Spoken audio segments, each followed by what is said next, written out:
ಶ್ರವಣಬೆಳಗೊಳ ವಿಧಾನಸಭಾ ಕ್ಷೇತ್ರದ ಶಾಸಕರಾದ ಸಿಎನ್ ಬಾಲಕೃಷ್ಣರವರ ಅಧ್ಯಕ್ಷತೆಯಲ್ಲಿ ಕೆಡಿಪಿ ಸಭೆಯು ನಡೆಯಿತು. ಚನ್ನರಾಯಪಟ್ಟಣ ಸರ್ಕಾರಿ ಆಸ್ಪತ್ರೆಯ ವೈದ್ಯರು ಖಾಸಗಿ ಆಸ್ಪತ್ರೆಯಲ್ಲಿ ಕೆಲಸ ಮಾಡುತ್ತಿರುವುದರಿಂದ ರೋಗಿಗಳಿಗೆ ತೊಂದರೆಯಾಗುತ್ತಿದೆ ಎಂದು ಕೆಡಿಪಿ ಸದಸ್ಯ ಕಬ್ಬಾಳು ಮಹೇಶ್ ಆಕ್ರೋಶ ವ್ಯಕ್ತಪಡಿಸಿದರು. ಪಟ್ಟಣದ ತಾಲೂಕು ಪಂಚಾಯಿತಿ ಸಭಾಂಗಣದಲ್ಲಿ ಶಾಸಕರಾದ ಸಿಎನ್ ಬಾಲಕೃಷ್ಣರವರ ಅಧ್ಯಕ್ಷತೆಯಲ್ಲಿ ನಡೆದ ಕೆಡಿಪಿ ಸಭೆಯಲ್ಲಿ ಕೆಡಿಪಿ ಸದಸ್ಯರುಗಳಾದ ಕಬ್ಬಾಳು ಮಹೇಶ್, ಗುರುಪ್ರಸಾದ್, ಮಧುಸೂದನ್, ಯೋಗೇಶ್ ಮಾತನಾಡಿ ಪಟ್ಟಣದ ಸರ್ಕಾರಿ ಆಸ್ಪತ್ರೆಯಲ್ಲಿ ವೈದ್ಯರ ನಿರ್ಲಕ್ಷ್ಯದಿಂದ ರೋಗಿಗಳು ಹೈರಾಣ ಆಗಿದ್ದು, ವೈದ್ಯರು ಸರ್ಕಾರಿ ಆಸ್ಪತ್ರೆಯಲ್ಲಿ ಕೆಲಸ ಮಾಡಿ ಎಂದು ಹೇಳಿದರೆ ಖಾಸಗಿ ಆಸ್ಪತ್ರೆಯಲ್ಲಿ ಸುಲಿಗೆ ಮಾಡುತ್ತಿದ್ದಾರೆ. ರೋಗಿಗಳು ಸರ್ಕಾರಿ ಆಸ್ಪತ್ರೆಗೆ ಬಂದರೆ ಚಿಕಿತ್ಸೆ ನೀಡದೆ ಖಾಸಗಿ ಆಸ್ಪತ್ರೆಗೆ ಕಳುಹಿಸುವ ನರ್ಸ್ಗಳ ದಂಧೆ ಹೆಚ್ಚಾಗಿದೆ. ಈ ಬಗ್ಗೆ ಸಾಕಷ್ಟು ದೂರು ನೀಡಿದರೂ ಸಹ ತಾಲೂಕು ವೈದ್ಯಾಧಿಕಾರಿಗಳು ಕ್ರಮ ವಹಿಸುತ್ತಿಲ್ಲ. ರೋಗಿಗಳಿಗೆ ಚಿಕಿತ್ಸೆ ನೀಡಲು ಆಗದೆ ಇದ್ದರೆ ಕೆಲಸದಿಂದ ಹೊರ ಹೋಗಲಿ, ಅದನ್ನು ಬಿಟ್ಟು ರೋಗಿಗಳಿಗೆ ತೊಂದರೆ ನೀಡುವುದು ಸರಿಯಲ್ಲ ಎಂದು ಆರೋಪಿಸಿದರು. ಇದಕ್ಕೆ ಉತ್ತರಿಸಿದ ತಾಲೂಕು ವೈದ್ಯಾಧಿಕಾರಿ ಯುವರಾಜ್, ಸರ್ಕಾರದ ಆದೇಶದಂತೆ ಸರ್ಕಾರಿ ಆಸ್ಪತ್ರೆಯಲ್ಲಿ ಕೆಲಸ ನಿರ್ವಹಿಸಿದ ನಂತರ ಖಾಸಗಿ ಆಸ್ಪತ್ರೆಯಲ್ಲಿ ವೈದ್ಯರು ಕೆಲಸ ಮಾಡಬಹುದೆಂದು ಆದೇಶವಿದೆ. ಅದನ್ನು ಹೊರತುಪಡಿಸಿ ಉಲ್ಲಂಘನೆ ಮಾಡಿದ್ದರೆ ನಮಗೆ ದೂರು ನೀಡಿ ಕ್ರಮ ವಹಿಸಲಾಗುವುದು ಎಂದು ತಿಳಿಸಿದರು. ನಂತರ ಕೆಡಿಪಿ ಸದಸ್ಯರುಗಳು, ರಾಗಿ ಖರೀದಿ ಕೇಂದ್ರದಲ್ಲಿ ಸಾಕಷ್ಟು ಅವ್ಯವಹಾರವಾಗಿದ್ದು, ಮೂಲ ರೈತರಿಗೆ ರಾಗಿ ಬೆಂಬಲ ಬೆಲೆ ಸಿಗದೆ ದಲ್ಲಾಳಿಗಳು ದಾವಣಗೆರೆ, ಚಿತ್ರದುರ್ಗ, ಹುಳಿಯಾರ್ ಕಡೆಯಿಂದ ರಾಗಿಗಳನ್ನು ತಂದು ಇದರಲ್ಲಿ ಅಧಿಕಾರಿಗಳು ಹಾಗೂ ಜನಪ್ರತಿನಿಧಿಗಳ ಶಾಮೀಲು ಎದ್ದು ಕಾಣುತ್ತಿದೆ. ಈ ಬಗ್ಗೆ ಸಾಕಷ್ಟು ಬಾರಿ ತಿಳಿಸಿದರೂ ಕ್ರಮ ವಹಿಸಿಲ್ಲ. ಇದರ ಸಂಬಂಧಪಟ್ಟ ಅಧಿಕಾರಿಗಳು ಸಹ ಸಭೆಗೆ ಬರದೆ ಬೇಜವಾಬ್ದಾರಿ ವರ್ತನೆ ತೋರಿದ್ದಾರೆ. ತಾಲೂಕಿನಲ್ಲಿ ರಾಗಿ ಬೆಳೆಯುವ ಪ್ರದೇಶಕ್ಕಿಂತ ಹೆಚ್ಚಿನದಾಗಿಯನ್ನು ಖರೀದಿ ಕೇಂದ್ರಕ್ಕೆ ನೀಡಿರುವುದು ಯಾವ ಮಾನದಂಡದ ಮೇಲೆ ಪರಿಗಣಿಸಲಾಗಿದೆ ಎಂಬುದನ್ನು ತಿಳಿಸಬೇಕು. ತಾಲೂಕಿನಲ್ಲಿ ಹೇಳುವವರು ಕೇಳುವವರು ಯಾರೂ ಇಲ್ಲದಂತಾಗಿದೆ. ಅಧಿಕಾರಿಗಳಿಗೆ ಯಾವುದೇ ಭಯವಿಲ್ಲದಂತೆ ಕೆಲಸ ಮಾಡುತ್ತಿದ್ದು, ಸಾಕಷ್ಟು ಬಾರಿ ಎಚ್ಚರಿಕೆ ನೀಡಿದರೂ ಸಹ ಬೇಜವಾಬ್ದಾರಿ ವರ್ತನೆ ತೋರುತ್ತಿದ್ದಾರೆ ಎಂದು ಆರೋಪಿಸಿದರು. ಈ ಸಭೆಯಲ್ಲಿ ಶಾಸಕ ಸಿ.ಎನ್. ಬಾಲಕೃಷ್ಣ, ತಾಲೂಕು ಪಂಚಾಯಿತಿ ಕಾರ್ಯನಿರ್ವಹಣಾಧಿಕಾರಿ ಹರೀಶ್, ತಾಲೂಕು ದಂಡಾಧಿಕಾರಿ ಜಿಎಸ್ ಶಂಕರಪ್ಪ, ಡಿವೈಎಸ್ಪಿ ಕುಮಾರ್, ಶಿರಸ್ತೇದಾರ್ ಪವನ್ ಕುಮಾರ್ ಸೇರಿದಂತೆ ಇತರರು ಹಾಜರಿದ್ದರು.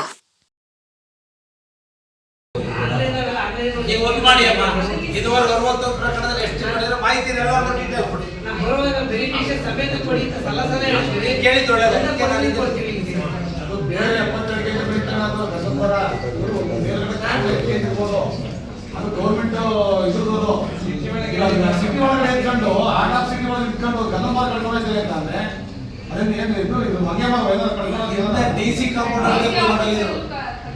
ಹಾಸನ್ ಡಿಸಿಆರ್ ಕಾಂಪೌಂಡ್ ಎಲ್ಲ ಕುತ್ಕೊಂಡೋಗಿ ಸ್ಟೇಟ್ ನ್ಯೂಸ್ ಆಗಿತ್ತು. ಇಲ್ಲಿ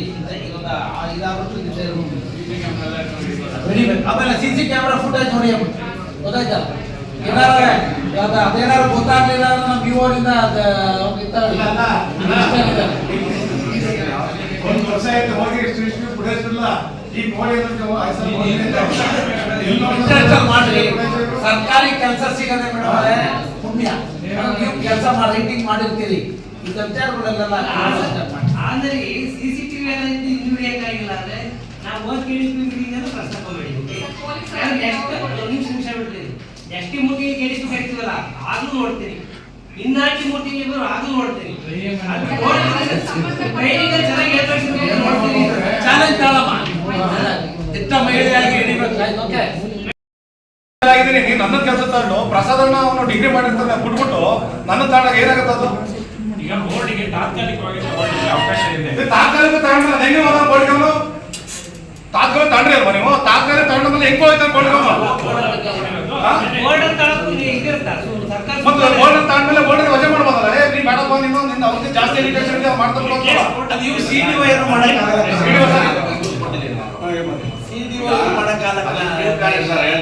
ಸಿಡಿಒ ಏನು ಮಾಡಕ್ಕಾಗಲ್ಲ, ಮಾಡ್ಬೋದು. ಬಾಡಿಯರು ನೀವು ಅದ್ರ ಹಿಂದೆ ಯಾರಿದ್ದಾರೆ ಎಲ್ಲರೂ ಪ್ಲಾನ್ ಮಾಡಿ ನೀವು ಕೆಲಸ ಕೊಡ್ತೀರಿ.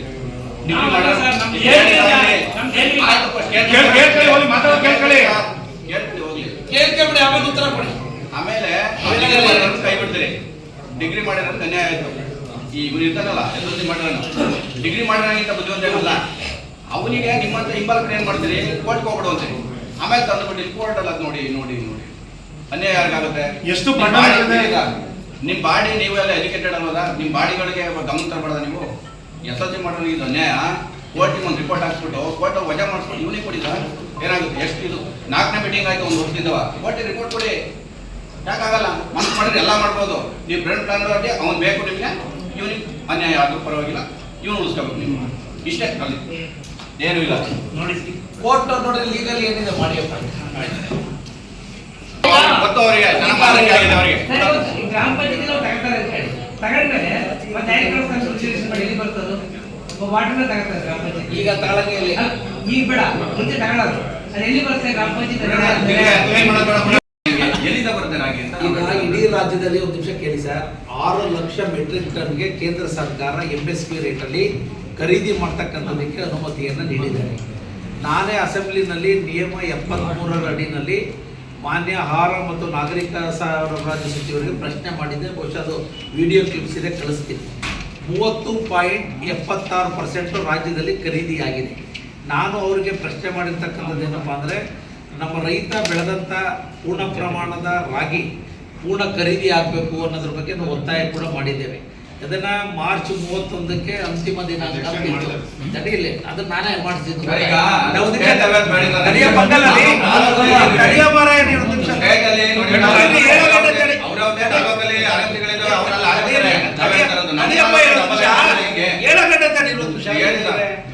ಸುಮ್ಮನೆ ಡೈವರ್ಟ್ ಇರಬೇಕ್ರಿ.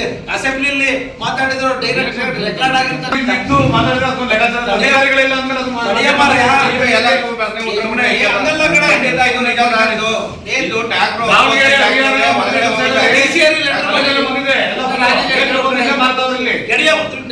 ಕನ್ಕ್ಲೂಡ್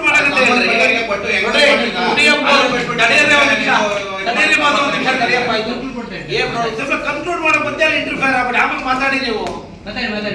ಏಪ್ರಿಲ್ 31ನೇ ತಾರೀಕು ಅಂತಿಮ ದಿನಾಂಕ ಇತ್ತು, ಗೊತ್ತಾಯ್ತೇನ್ರಿ? ಮಾರ್ಚ್ 31 ಅಂತಿಮ ದಿನಾಂಕ ಇವತ್ತಿಗೆ ಇದ್ದಿದ್ದು ಕಾನೂನಲ್ಲಿ.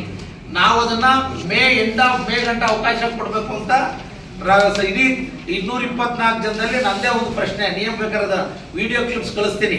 ನಾವು ಪೂರ್ಣ ಖರೀದಿ ಮಾಡ್ತೀವಿ ಅಂತ ಮುನಿಯಪ್ಪನವರು ಅಸೆಂಬ್ಲಿನಲ್ಲಿ ಆನ್ಸರ್ ಮಾಡಿದ್ದಾರೆ. ಕೆಲವು ನೀವೇನು ಹೇಳ್ತಿದ್ದೀರಿ, ಕೆಲವರು ವ್ಯಾಪಾರಸ್ಥರು ಬೇರೆ ಕಡೆಯಿಂದ ತಂದು ಈ ಸ್ಥಳೀಯ ರೈತರ ಹೆಸರಿನಲ್ಲಿ ರಾಗಿನ ಬಿಡ್ತಾ ಇದ್ದಾರೆ ಅನ್ನೋದು ನಿಮ್ಮ ಅಭಿಪ್ರಾಯಗಳನ್ನ ಹೇಳಿದ್ದೀರಿ.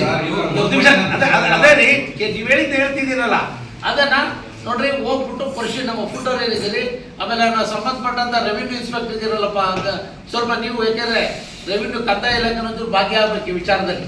ಆಯಾ ಹೋಬಳಿ ಅಧಿಕಾರಿಗಳೇನಿದ್ದಾರೆ ಫುಡ್ ಡಿಪಾರ್ಟ್ಮೆಂಟ್ ಜೊತೆ ಪರಿಶೀಲನೆ ಮಾಡಿ ಅಂಥವೇನಾದ್ರು ಪ್ರಕರಣಗಳು ಬಂದರೆ ಜಿಲ್ಲಾಧಿಕಾರಿಗಳಿಗೆ ನಿಮ್ಮ ಮೂಲಕ ರೆಕಮೆಂಡ್ ಮಾಡಿ ಅದನ್ನು ಕ್ರಮ ತಗೊಳ್ಳಿ. ಹೇಳೋದು ನಾವು